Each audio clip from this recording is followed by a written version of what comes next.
Okay, so I am trying to go through this review set here. My cat Sydney is currently on my lap, which makes things, less than optimal, I guess you'd say. I have also done a sound check, and I think there's a bit of a hum coming from the microphone. So, yeah, sorry about that. I'm not sure what I can do about that. But anyway, let's go into these problems. So, problem one is, and so people who saw this on Tuesday probably saw the version of problem one that had no force specified. So I just had a force F.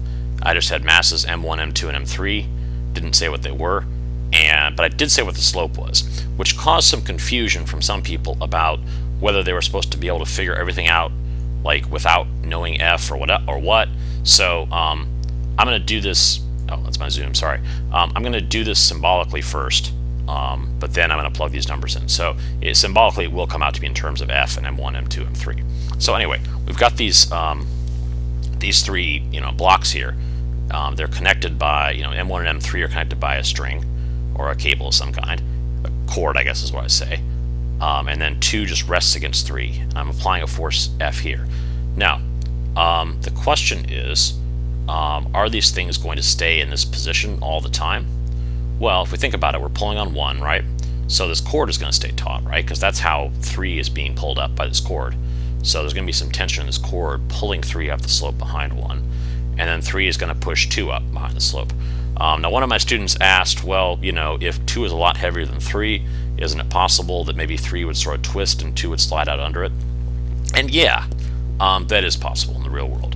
That's beyond the scope of what we're dealing with in this class. So I guess the answer I have to say to that is just, assume that you don't have that case where M2 is really heavy and 3 is really light or whatever.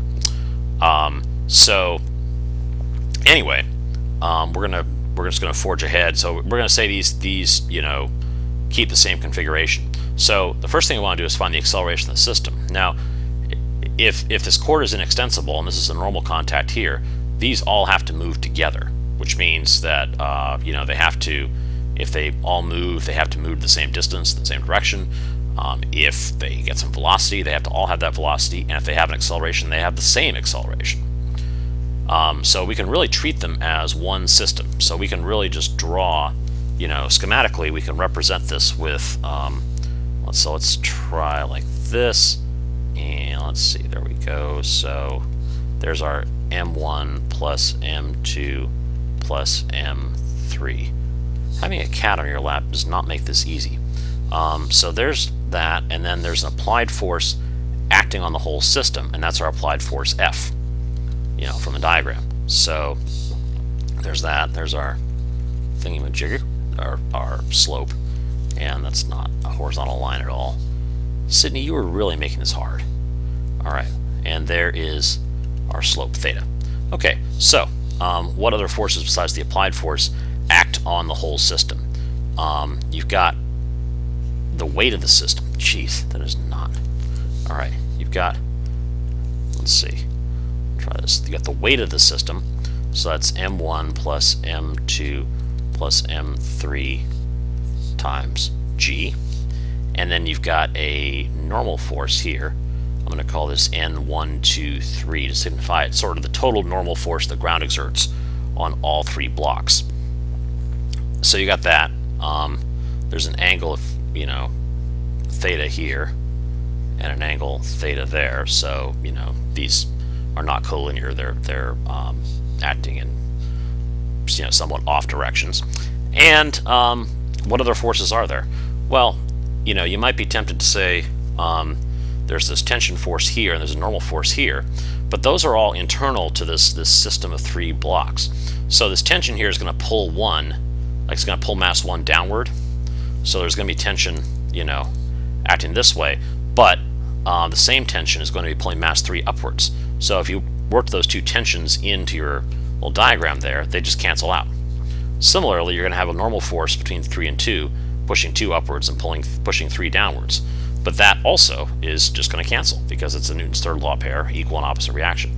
So any equal and opposite reaction happening within the system, you can basically ignore. So here's my free body diagram for 1 plus 2 plus 3, and what we have here I'm going to take my slanted axes, so x and y.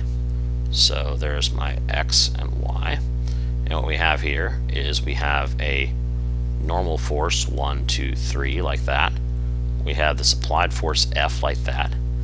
And then we have m1 plus m2 plus m3 times g going down. And that's of course at an angle theta from our negative y. So when we do the components, we're going to have n1, 2, 3. You're going to have F. You're going to have m1 plus m2 plus m3 times g cosine theta. And you have this angle, which is going to be m1 plus m2 plus m3 times g sine theta. So, which way is this thing going to accelerate? Well, it's not going to accelerate in y because that would be, you know, lifting up off the slope or something like that. But it is going to accelerate in x. So, let's do our sum of forces in the x direction and see what we can find out. There we go. Sum of forces in x is going to equal the mass times the acceleration of the system. The system, we're going to say, you know, would accelerate upwards in response to this force, right? I mean, that's pretty obvious. Okay, so the mass here actually, well, we'll get to the mass in a minute, but the sum of forces in the x direction is really just this applied force F. And then in the other direction, we're going to have minus m1 plus m2 plus m3 times g sine theta. And that's going to equal the entire mass of the system, m1 plus m2 plus m3 times a. And so then your acceleration is very simple. You can divide through by m1 plus m2 plus m3.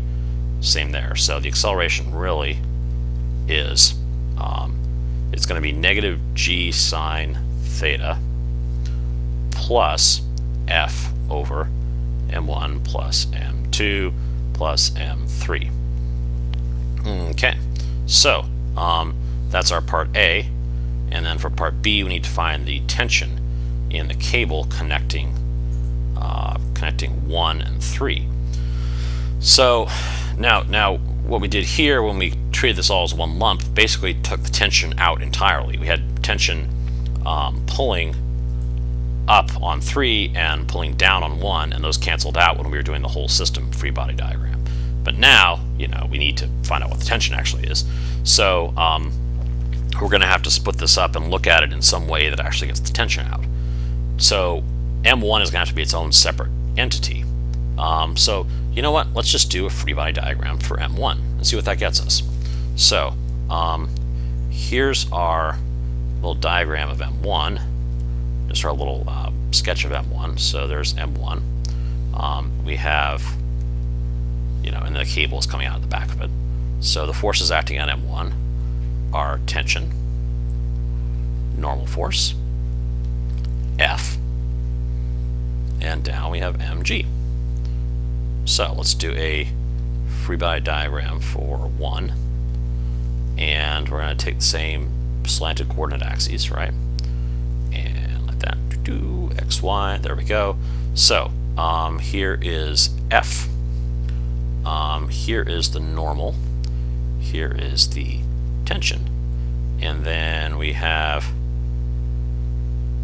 coming back this way, we have mg sine theta, and this way we have mg cosine theta. So let's do, here I'm going to just fence that off. Let's do sum of forces in the x direction is going to equal mass of 1 times a. And so the forces acting here in the x direction are F to the right minus T minus M1 G sine theta, and that's going to equal MA, and M, or M1 times A, and this A here is what we're talking about. Remember, we've already found acceleration, so it's pretty easy to just sub in. So actually, I'm just going to rewrite this all down here so that we can get something big. or get some space, f minus t minus m1g sine theta equals m1 times this a, which means it's going to be negative m1g sine theta, okay, and then also plus m1f over m1 plus m2 plus m3. Okay, so what can we do here? First of all, let's go purple, and that minus m1g sine theta minus m1g, boom boom cancel. We want to find the tension, right? So probably our best thing to do is actually flip this tension to the other side and then bring this this bit over here, or we can just make the whole thing negative and move the m over, whatever you like to do. But what's going to come out is t equals f minus m1f over m1 plus let's see, m1 plus m2 plus m3, okay, which is going to equal, we're going to then multiply this by m1 plus m2 plus m3 top and bottom. So m1f plus m2f plus m3f minus m1f, so that's this minus m1f, all over m1 plus m2 plus m3. Okay, so what cancels now? Well, m1f, negative m1f, cancel. And what you have left, let's scroll down just one more tick or so, is that tension equals, so it looks like it's going to be m2 plus m3. I'm collecting these two for the f, all over m1 plus m2 plus m3. And the reason why it's nice to, all times f, the reason why it's nice to do it that way is because the fraction here, this fraction here, m2 plus m3 over m1 plus m2 plus m3, the units here are mass divided by mass, so it's unitless, and this is what we call a dimensionless ratio.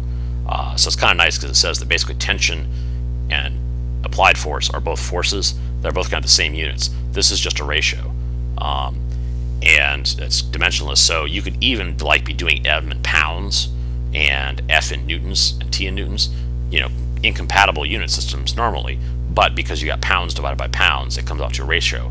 If you do it in kilograms, you could do it in you know, stone if you're like English, whatever you want. So anyway, that's the answer to part B. I didn't really give the parts, you know, letters, but that was part B, and there's part A, which was the acceleration. So there you go.